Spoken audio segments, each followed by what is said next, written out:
Itong lugar namin, Sitio Maligaydos, San Vicente, San Pedro, Laguna.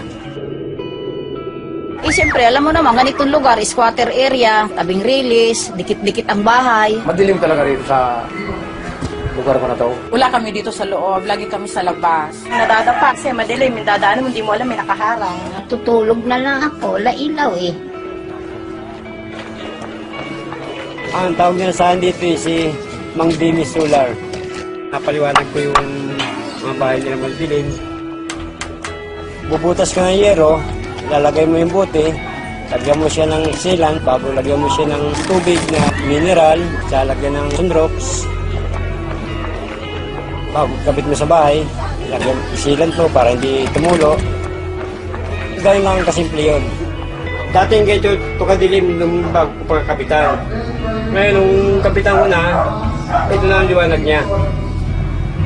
Yan ang liwanag. Pumili po ako kasi bote lang, tubig, maliwanag na yung bahay mo. Bumaba yung ano ko, binayaran ko ngayon. Simula rin makabitan ako dito. At saka itong solar bottle bulb na to, hindi mainit. Dahil sa buti na yan, sa solar na buti na yan, gumanda ang araw namin.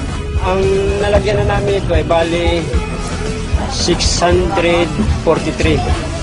Gusto nga namin tuloy-tuloy para marami nga matulungan yung mga tao rin na yung maliwanagan mga bahay nila madidilim. Parang katulad na rin ng bumbilya. Sa atin natin nakakalimutan at pakinabangan na ngayon.